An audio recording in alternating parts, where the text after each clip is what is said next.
Namaskar everyone and welcome to my channel Economics Project Tips by SR Yadav. और इस channel का जो main motive है वो मेरा यही है कि आप लोगों को इकोनॉमिक्स प्रोजेक्ट बनाने में कोई दिक्कत ना हो, क्योंकि मैंने ये देखा है कि एक प्रॉपर गाइडेंस नहीं है। तो इसीलिए मैंने बहुत सारे वीडियोस बनाए हैं। तो उनमें मैंने अलग अलग वीडियो बनाए। सबसे पहले मैंने बताया कि सीबीएसई की पूरी गाइडलाइंस हमने डिस्कस की, उसकी एक पूरी प्लेलिस्ट हमने बना दी है। अब हम जो डिस्कस कर रहे हैं कि इकोनॉमिक्स जो प्रोजेक्ट है वो दो टाइप्स के प्रोजेक्ट बनते हैं। एक केस बेस्ड प्रोजेक्ट बनता है और एक बनता है सर्वे बेस्ड। तो अभी हमारा जो वीडियो चल रहे हैं वो चल रहे हैं केस स्टडी बेस्ड प्रोजेक्ट। तो इसी कंटिन्यूएशन में आज हम डिस्कस करेंगे, वो करेंगे कि how to make case study based economics project. तो इसी सीरीज में आज जो हमारा डिस्कशन है तो उसमें हम करेंगे कि जो केस बेस्ड जो हमारा केस स्टडी बेस्ड प्रोजेक्ट होता है उसमें आपको कवर जो एक्नॉलेजमेंट पिछले वाले वीडियो में हमने किया था फ्रंट पेज या कवर पेज कैसे डिज़ाइन करें, आज हम डिस्कस करेंगे कि हमें एक्नॉलेजमेंट का पेज कैसे तैयार करना है। तो इसके बारे में हम डिटेल में डिस्कस करने वाले हैं। तो देखिए, एक्नॉलेजमेंट का पेज आपको तैयार करना, तो सबसे पहले आपको पता होना चाहिए एक्नॉलेजमेंट होता क्या है और क्यों ये प्रोजेक्ट में ज़रूरी है। तो बच्चे देखो, एक्नॉलेजमेंट मतलब you are going to acknowledging, मतलब आप एक एक्नॉलेज कर रहे हैं, एक ये आप कमिट कर रहे हैं कि जो भी मैंने प्रोजेक्ट में काम किया है वो मेरा ओरिजिनल वर्क है, मैंने खुद ने किया है।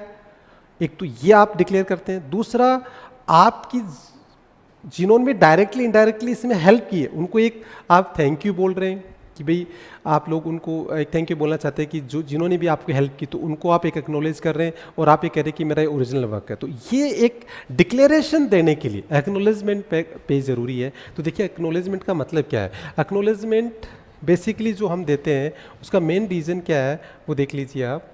तो एक्नॉलेजमेंट जो देने का मेन रीज़न ही क्या है कि give you a opportunity to thanks to all those who have helped in the carrying out the resources. तो एक तो आपको वो करना है। दूसरा जो है, it should be provide the author's statement that the declare something to be factual true valuable. मतलब आप कोई डिक्लेरेशन आप कर रहे हो कि जो भी मैंने काम किया है वो मेरा ओरिजिनल वर्क है, मैंने उसमें जो भी फैक्ट्स लिए हैं, जो सब कुछ लिए हैं वो मैंने वेरीफाइड है। तो ये एक डिक्लेरेशन देना बहुत ज़रूरी होता है। इससे आपके प्रोजेक्ट की जो आपकी जो प्रोजेक्ट है इकोनॉमिक्स के, उसकी जो एक ऑथेंसिटी जो है और जो रिलायबिलिटी है वो बढ़ती है। तो इस वजह से एक्नॉलेजमेंट पेज ज़रूरी होता है। अब क्वेश्चन आता है कि व्हाट इज एक्नॉलेजमेंट। तो हमने डिस्कस कर लिया एक्नॉलेजमेंट पेज होता क्या है। अब हम देखते हैं कि इसको how to design, how to prepare. तो देखो, इसके लिए मैंने क्या किया, एक सैम्पल एक्नॉलेजमेंट पेज यहाँ लगाया है। तो देखिए आप कैसे बना सकते हैं। इस तरीके से आपको सबसे पहले लिखना है एक्नॉलेजमेंट, फिर उसके बाद में आपको ये एक सेट लैंग्वेज होती है जो आप चाहे तो यहाँ से भी आप कॉपी कर सकते हैं। एज इट इज़ आपको लैंग्वेज लिखनी होती है, उसमें एक नेसेसरी चेंज करने हैं। क्या करना है, सबसे पहले आपका नेम यहाँ, तो वो स्टूडेंट का नेम आएगा।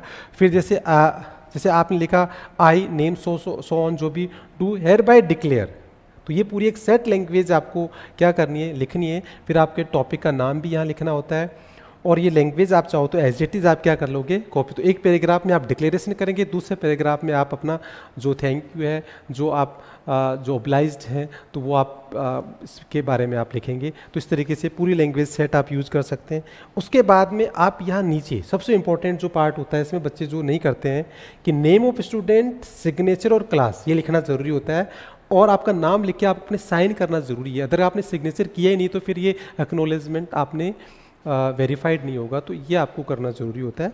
और थोड़ा इसमें आप क्रिएटिविटी भी लगा सकते हैं कि जैसे आपने कोई ड्राइंग स्टूडेंट्स और वो करके इसको और अच्छा बना सकते हैं। तो आई होप एक्नॉलेजमेंट होता क्या है and how to prepare the acknowledgement और उसकी क्या लैंग्वेज हो सकती है, वो सब मैंने आज डिस्कस किया आपके साथ। तो इसकी एक सेट लैंग्वेज है जो एज इट इज़ आप कॉपी कर सकते हैं। और उसमें जो नेसेसरी चेंज है वो क्या है, अपना नेम, टॉपिक का नेम और यहाँ सिग्नेचर, क्लास, बस ये चेंज करने, बाकी लैंग्वेज मोर और लेस सब में सेम। तो आई होप आपको समझ में आ गया है कि how to prepare the acknowledgement page in the economics.